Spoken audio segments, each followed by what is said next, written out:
Dr. Peacock is currently the Keenan Professor of Anthropology at the University of North Carolina at Chapel Hill. He served as president of the American Anthropological Association from 1993 to 1995 and was inducted into the American Academy of Arts and Sciences in 1995. And in 2002, he received the prestigious Boas Award from the Anthropological Association for his exemplary service to the field of anthropology. You may be interested to know that Dr. Peacock is a Georgia boy, sort of. He was born in Montgomery, Alabama, but he grew up in Tifton, and we are proud to be able to claim at least a little part of him. He received his undergraduate degree at Duke University and his PhD at Harvard University. He received that degree in social anthropology. He has taught at a number of major educational institutions, including Princeton, Yale, Oxford, the University of California, and the Institute of Southeast Asian Studies in Singapore. He has written or edited more than 15 books. His fieldwork includes studies as varied as proletarian culture in Surabaja, Indonesia, Muslim reformation in Southeast Asia, and primitive Baptists in Appalachia. His new book is Grounded Globalism, How the U.S. South Embraces the World. It is a fascinating and scholarly examination of how the image and reality of the South is changing as the region goes global, and what that cultural, social, and political shift means to the traditional sense of Southern self. We are very honored to have with us tonight our special guest. Please join me in welcoming Dr. James Peacock.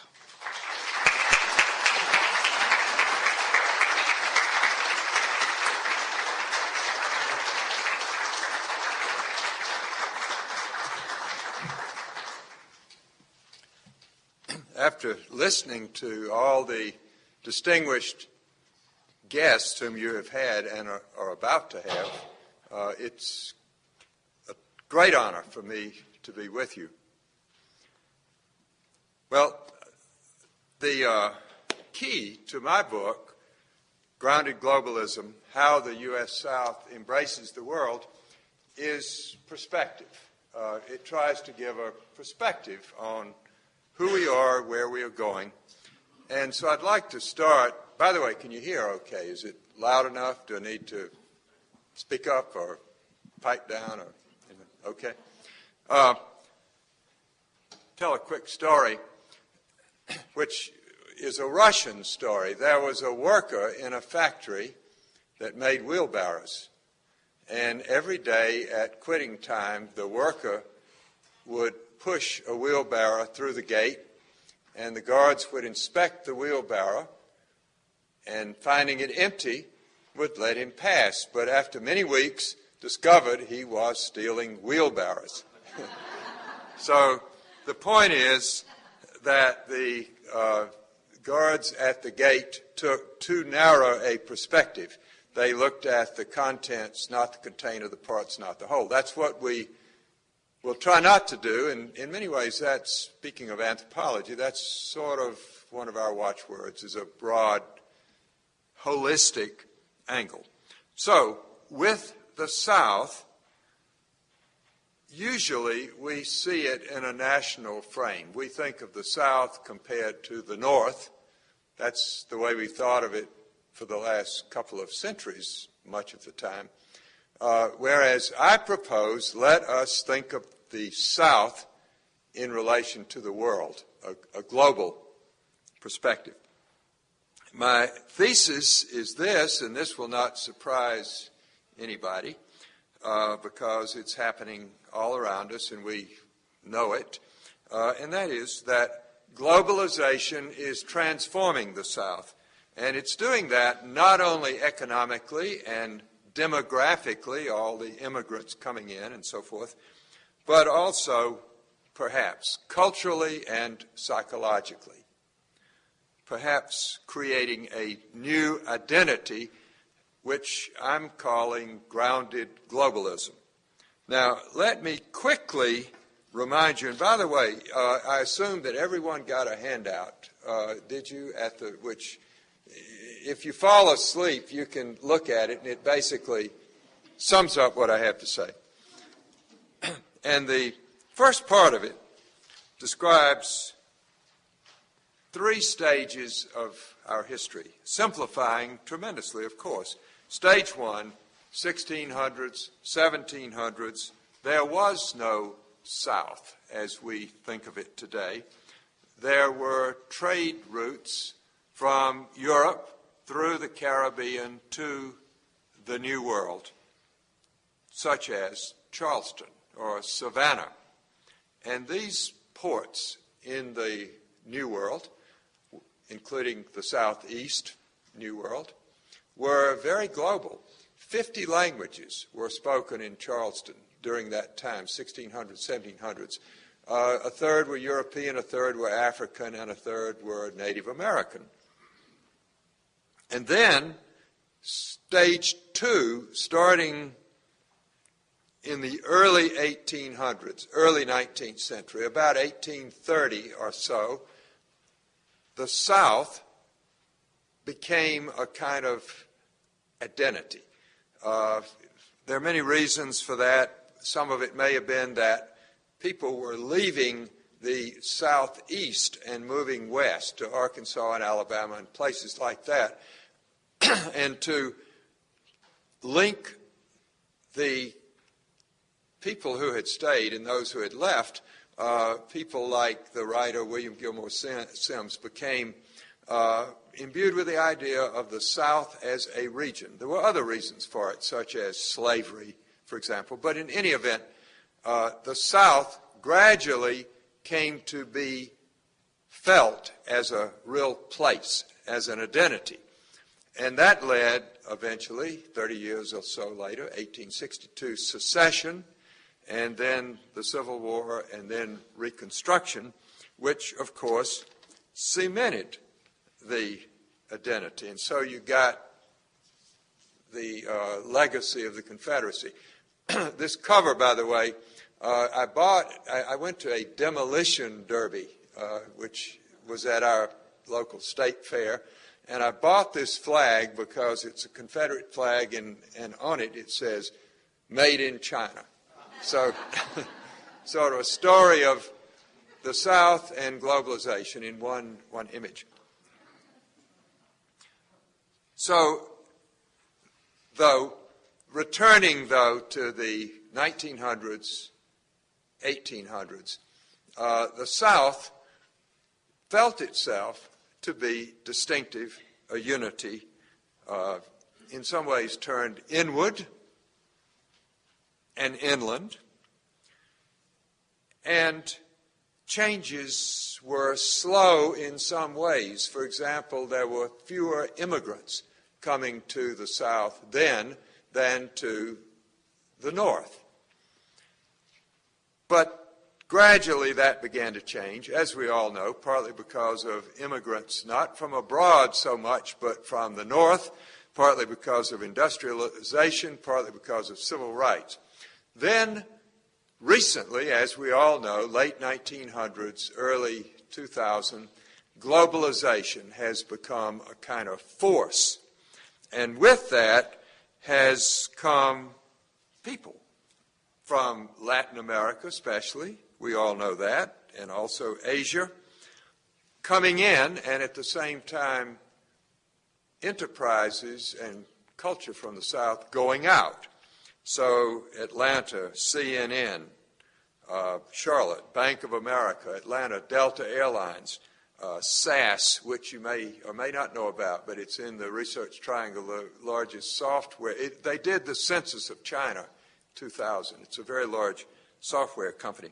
And then, of course, we have the military, Fort Bragg, Camp Lejeune, Fort Benning, sending soldiers out to Afghanistan and Iraq. So people come here, and also we go there.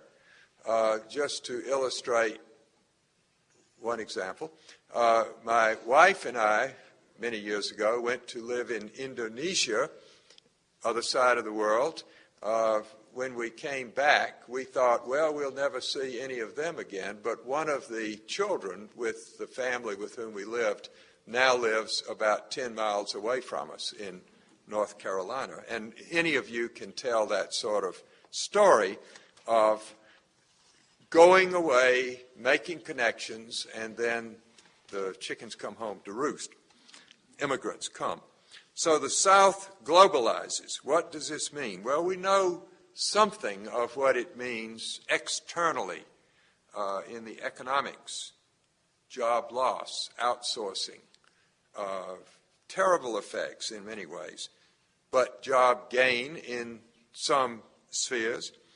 And of course, we know about the military relations, good and bad. Well, all of this, the politics, the demographics, the economics, tell us a huge amount, but they don't tell everything. So a further question is, what does globalization mean internally in terms of attitudes, psychology, culture?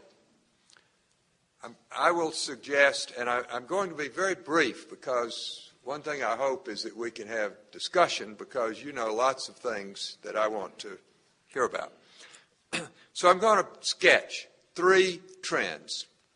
And by the way, all that I'm telling you is in the book, but I'm trying to boil it down very briefly. 3 trends. Trend 1, dualism to pluralism.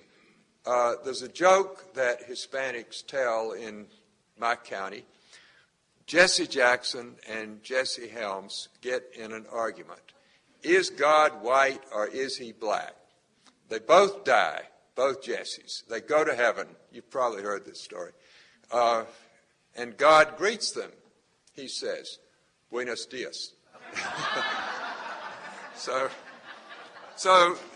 I think I said this is a joke Hispanics tell to illustrate that it's not just black and white, but it's a pluralistic society today. Diversity in the South, of course, has been great. There have been many varieties of people, but it has tended to be black and white most predominantly, but now it is no longer that, as we all know. It is pluralistic, Hispanics, Asians, and others in the mix. And of course, that has increased in this part of the South. 15 years ago, Hispanics were primarily in Florida and Texas. Now they're in Georgia and North Carolina, as we all know. And Asians, less prominent in numbers, but very prominent in job, prestige, and contribution. Arguably, the velocity, the pace of immigration is greater in the Southeast than any other part of the country. Not the absolute numbers, but the velocity, the rate of increase, according to some statistics. So what does this mean subjectively? How is the impact on identity? My daughter, one daughter is married to a man from Mexico, and he's the nicest person in the family. What does that mean? I've mentioned the Indonesian who came to North Carolina, who happens to be another daughter's best friend. Or I could mention the South African who is the neighbor to my mother in Tifton and who is probably the best neighbor she has. What does all this mean?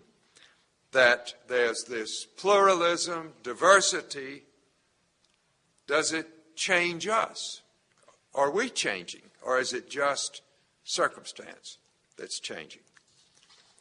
Okay. The second trend is, we might call it from an oppositional attitude to, let's say, world citizenship, from oppositionality to world citizenship. What does that mean? Well, in Macon, in a cafe, there's a cartoon, and it shows this grizzled Confederate veteran who grumbles, "Forget hell," meaning still there's a sense of being opposed to and resentful of the rest of the nation, the North. Well, that's a a tradition of sorts that the South has had for a long time, and the opposition has often been to other Americans, Northerners, carpetbaggers, Yankees. But what about today, relation to non-Americans, immigrants, foreigners, other nations? The old question was, how do I relate to the nation? The new question, how do I relate to the world? How do I relate to the world? Which means to immigrants, to job loss, to terrorists, to new cultures, new food, new cars, meaning cars that are made in Japan and everywhere and less here, to new religions, new markets, new business opportunities, new travel opportunities, but also new dangers. How do we relate to all these things? Well, here's an example of a way to relate to them. Eric Rudolph, do you remember him? In Atlanta. What did he do in Atlanta? Yep. He bombed Centennial Park, and you could think of that as a kind of predecessor to the bombing of the trade towers in New York City. Well, how? Well, because the Olympics were global. They represented the coming of the global world, in this case to Atlanta, to the south, and he bombed it, just like the terrorists bombed a symbol of globalism, the trade towers in New York City. So that's one way of relating to the forces of globalism, is sort of to lash out at them. What do we think, most of us, about globalization? I'm going to quickly summarize a poll, a survey that helps answer that question. This survey was done by the Atlanta Constitution and the Odom Institute.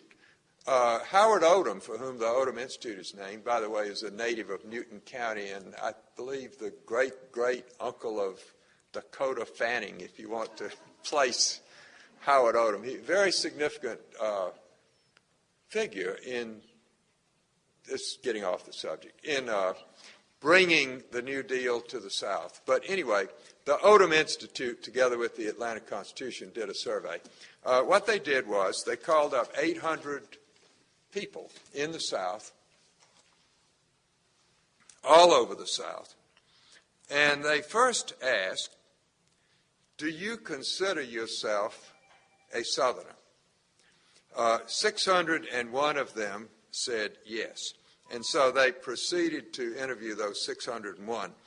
And they asked them this question, which I had given them to ask.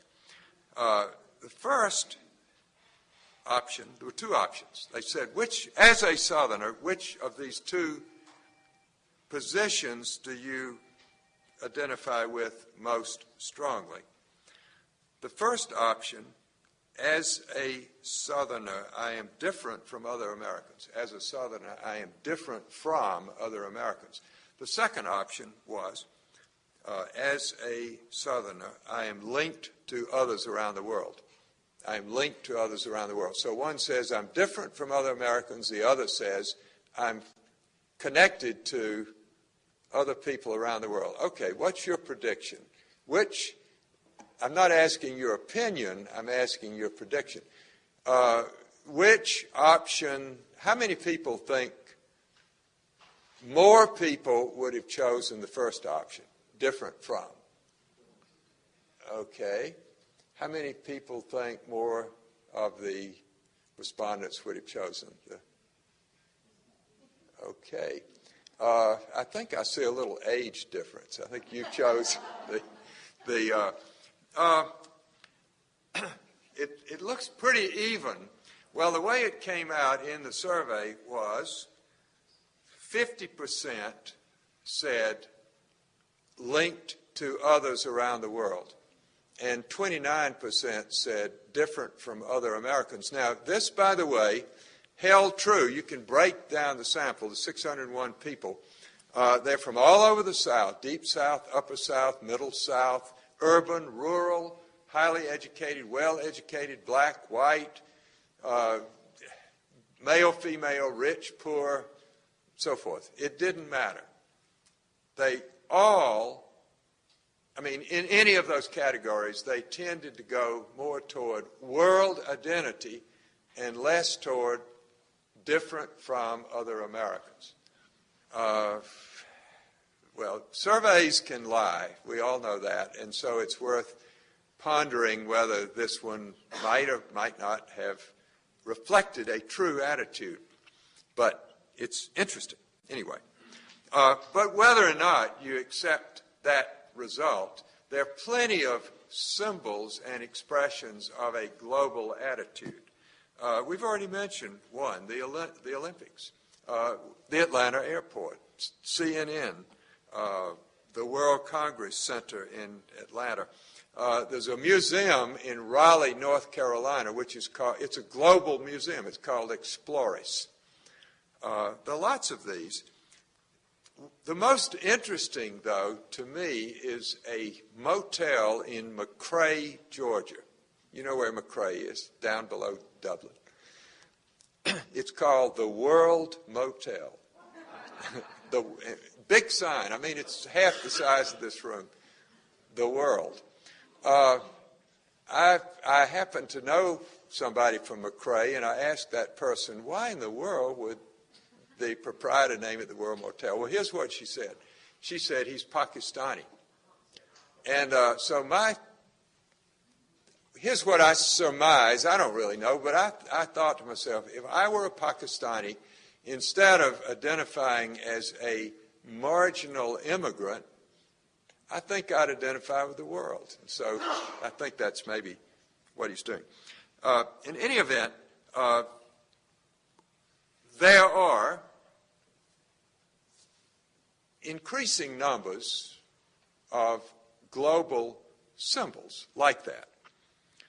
But these are all public expressions. And you never know, what does that mean deep down inside? Okay, so there's a museum or there's an airport, but what does it mean to people deep down? Well, one of the ways, and I try to do this in the book, to explore that is through literature and dreams and the arts and maybe off-the-cuff political, those kinds of things, sort of subterranean stuff. So I'll confess this dream. I dreamt not too long ago that I was a short, dark immigrant. Well, what does that mean? I don't know. But it suggests something about, at least in a dream, of identifying with somebody who is a short, dark immigrant. So it's worth exploring that kind of expression of global identity in private as well as public ways. Okay, third trend. I'll call this place to process. Place to process. And I'm going to start by quoting one of your speakers and famous neighbors, citizens, Roy Blunt, Jr. He once said, "The South is a place, the North just a direction." Out of the South, he said. Okay. And yes, we often do think of the South as a place. It's a place imbued with memory and history. But with global forces, it too is becoming a direction, because there are force fields from all over the world that are impinging on us. So, for example, if you go to Atlanta, downtown, and this is true of Raleigh or other places, yes, you see preserved historic buildings. Margaret Mitchell's house, kind of in the middle of what? Of cell phone speaking drivers going 80 miles an hour and on the way to the airport, probably. So there are somewhere to change things. So force fields and directions and vectors is obviously a mark of today and emerging futures. Now, I mentioned the highways and changing things, and that immediately calls to mind developers. I mean, they are the people we often think of as developing and changing, and we often think of environmentalists or ecologists as preserving. But if you think about it for 2 minutes, they have changed things perhaps even more drastically. Why is that? Well, environmental thinking and ecological thinking turns our space into something scientifically conceived. For example, carbon emission. It's, I'm not standing on a piece of ground. What I'm standing on is something that emits carbon, and that I'm trying to cut down on the emission. Point being, it's just a different way of thinking about your space and your place instead of just a historic place, one where your grandfather lived, one where you lived, one where you were born and died, that sort of thing. I think the point is pretty obvious. Covington, Georgia, there are two places. Each is called Clark's Grove. One of them is old, and the other one's new. The old one is full of history, a family's history and a community's history. The other one is new. It's being built right now. And it is an ecological community. It is designed, it's part of the new urbanism trend, which itself is a global trend. That's happening all over the world. It's part of a movement to try to build self-sustainable communities.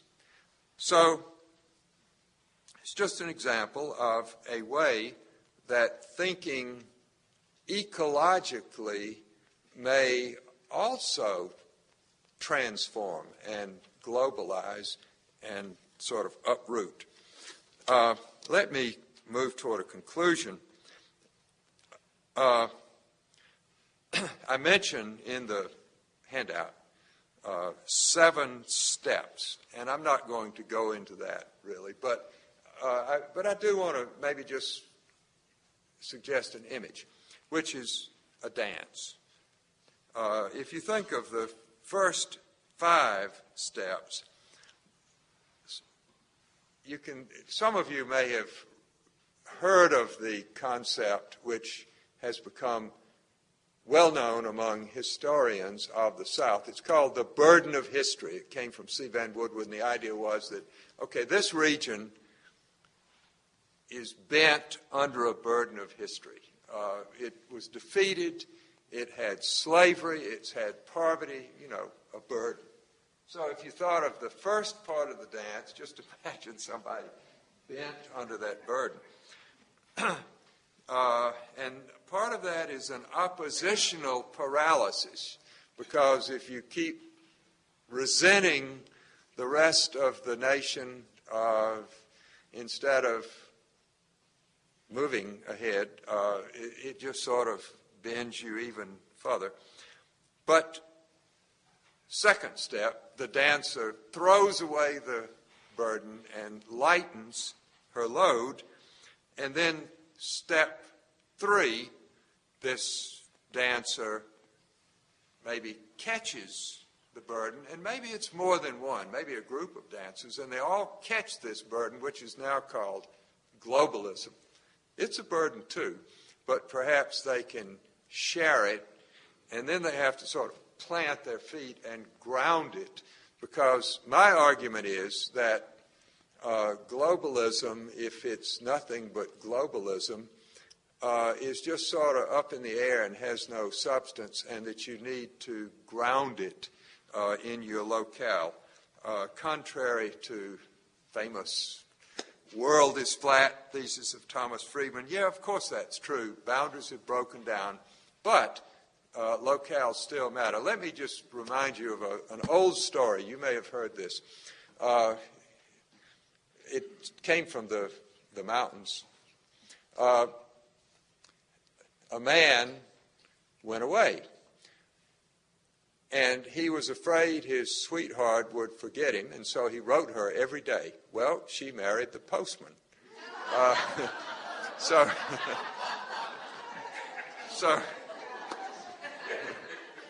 the moral of that story is that locale matters, sort of being there.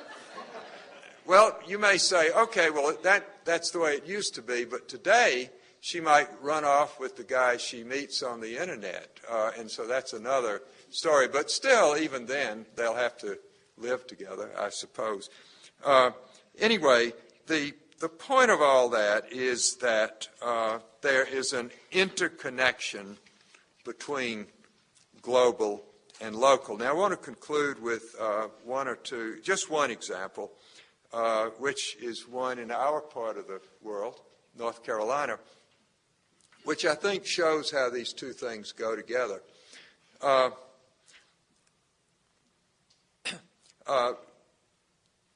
bond package was passed in our state. All 100 counties had to vote for it, and they did. Why? Well, mainly because of the community colleges, which link education to community, to locale. That's the conclusion many people come to.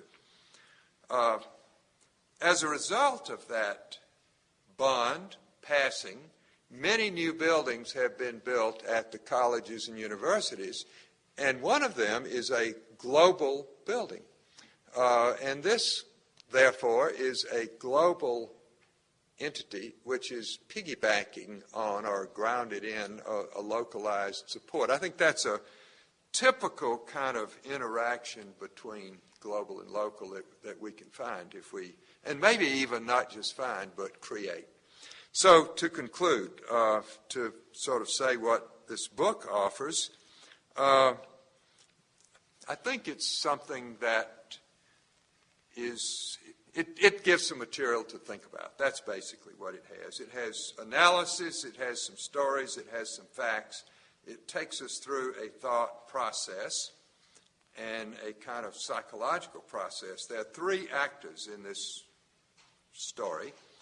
One is globalization, and the second is the U.S. South, and then the third is us.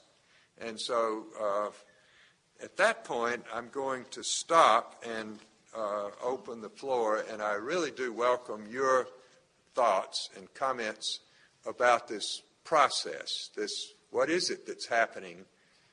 Where is it going to go? Who are we going to be or become? Thank you very much.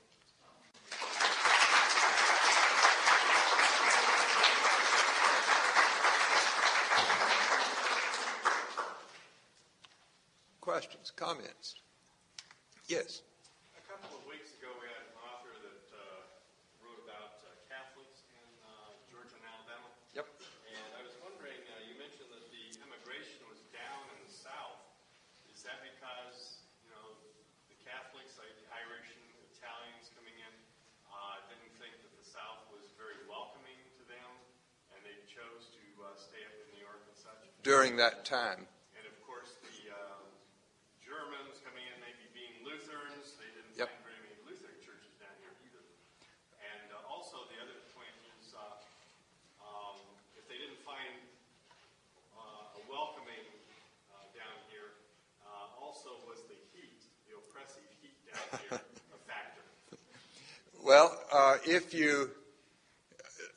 let's say that you take both theories, and then you also try to explain, okay, well then why are so many Catholics coming here now?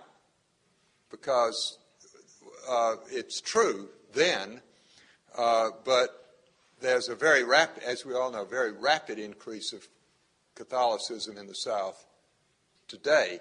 So is it because of air conditioning or more welcoming? And I don't mean to... one of the ideas that some Catholics have expressed is this, that one of the reasons may have been the nature of cities in the North as compared to the South. That in the North, cities are often and have been, especially during the 200 years, well, 100 years, say, of immigration, strong immigration, following the Civil War, cities were divided by ethnic neighborhoods. And Catholicism is often linked to those ethnic divisions. So the Irish and then the Polish and maybe the Germans would tend to connect their parochial schools and their Catholic parishes to those ethnicities. Whereas in the South, number one, cities don't mean as much, and number two, they have tended not to be divided as much ethnically, perhaps more racially, black and white. So there are many factors, but what do you think? I mean, I heard about the lecture, and I know about the book. I believe he's from LSU, which, of course, is connected to one of the strong Catholic. But what did you get from that? Thinking, that might have been a reason why they didn't come south, but also because many of them were from Ireland, being cooler. They Yes. New York better than coming down here and that kind of thing. True. Today, Dublin, Savannah have very large St. Patrick's Day celebrations. So things may be changing. Thank you. Yes.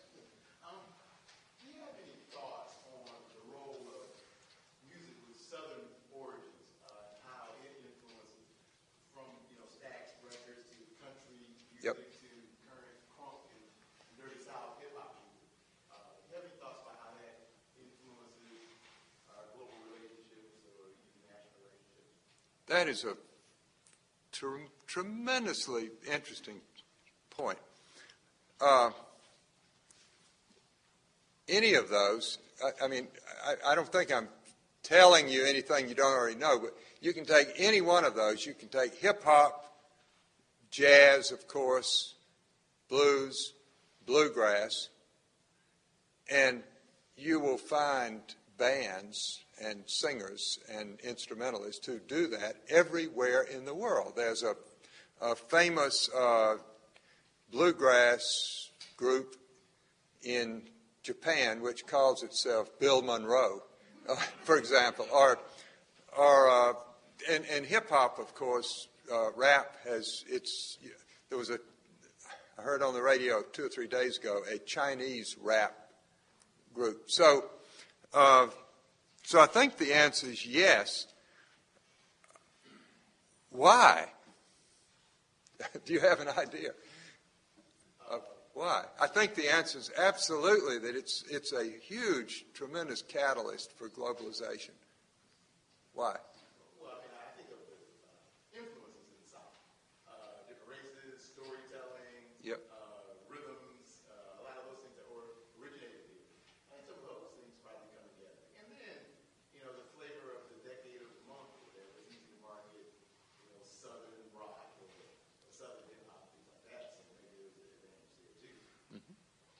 I think so too. And I think if we were sharp enough and could figure out the sort of the deep psychology of what music really means and how it gets under your skin, that we would conclude that it's a huge force for globalization, maybe in some ways countering war. Maybe. Yes. Yeah. Some 35 years ago, the South that I knew was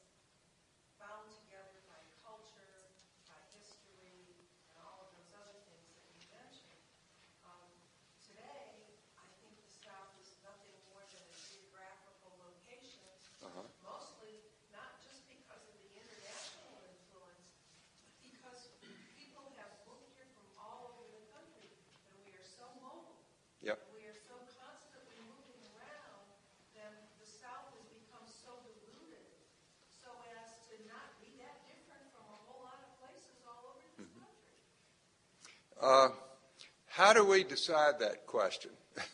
Is there still a South, or is it just another direction of a whole bunch of different forces? I mean, the previous point about the music and it being international, well, that must mean it's less distinctively regional, for example. Do you have a comment? I'm not going to give a yes or no, because I think your observation is absolutely right, but I'm not sure how far it goes. Yes. Yeah, I have a common response to that. I'm from New York State, and I've been here a year, and I can say I definitely noticed a distinct cultural air to this place that the North does not have, such as Southern hospitality. I mean, it's not as readily apparent as some might think, but just the other day I needed to park my car in somebody's driveway, and I previously met them before, and they were having a Sunday prayer meeting for their Baptist church, and they had full-on Southern spread, and I had only met them once before, but they practically force-fed me fried chicken. I only met them once, and I can tell you that doesn't happen anymore. Yeah.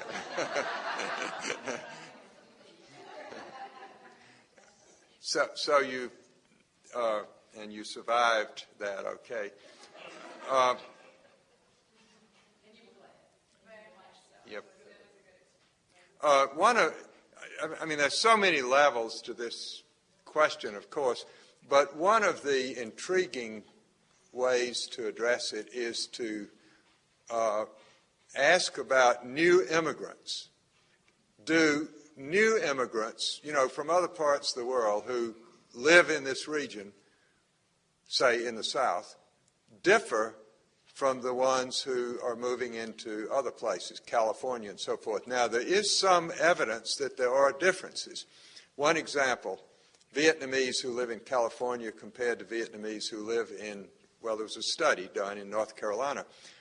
In North Carolina, they tend to get more into the community. In California, stick more in your family. Why is that? Probably partly because there are fewer of them in North Carolina, and so they sort of, in a way, are forced to get out into the community. And so you hear Vietnamese with deep Tar Heel accents, and then their cousins from California. I know one. He went there to live, and he came back. He said, I don't really fit quite there. So there are these. It's a great question, and I think there are many levels. In some ways, what you say is true. The region has become like all others. In others, there's probably some things are being retained, and it's a question of what, how. Yes? I guess I find something disturbing about how we are so quick to categorize ourselves as Southerner, as Yep. as Sure. Vietnamese, as black, as whatever. And it occurred to me that in a lot of respects that can provide ourselves with an identity, but in order to achieve that identity, there always has to be the other. Yep. And it, in many respects, is a pattern that I suspect was followed with the whole concept of eugenics, having a superior race, one being better than the other. And I know there are a lot of people who need to have that sense of identity because they were robbed of it for centuries. But by the same token, I think it does more to hurt us in terms of the concept of globalization, to perpetually identify as the other. Snuffy Smith is a representative of Appalachia, whereas they were nothing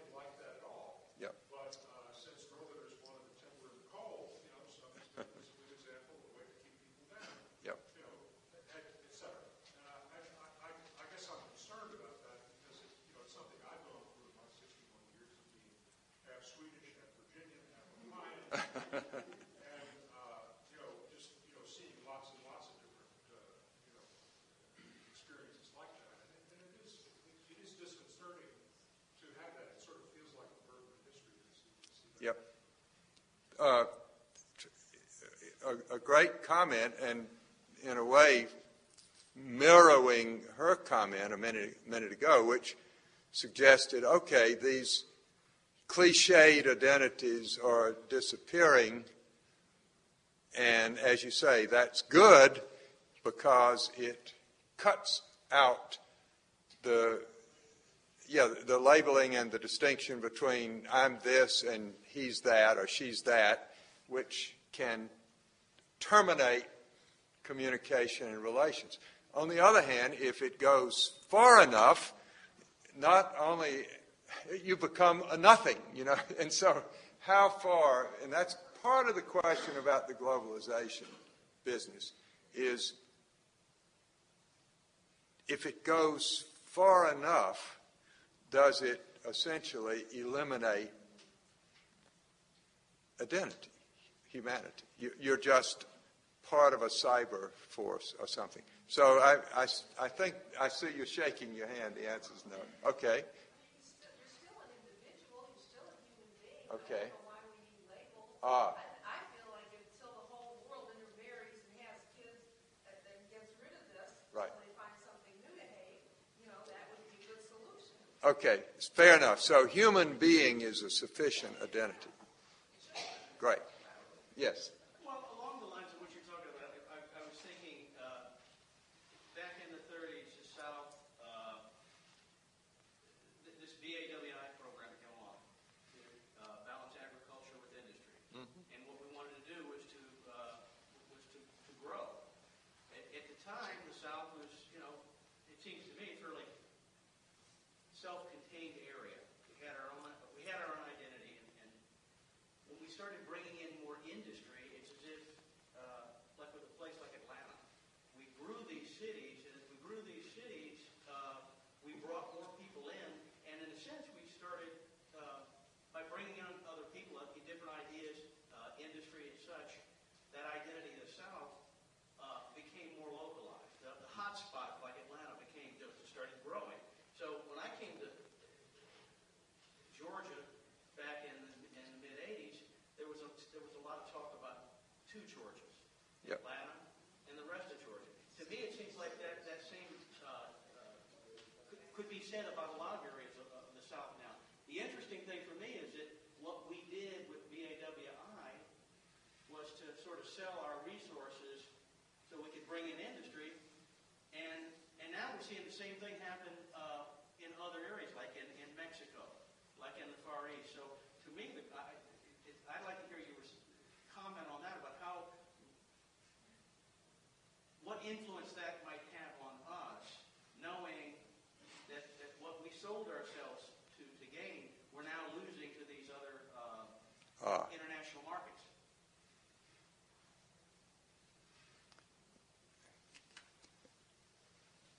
Okay.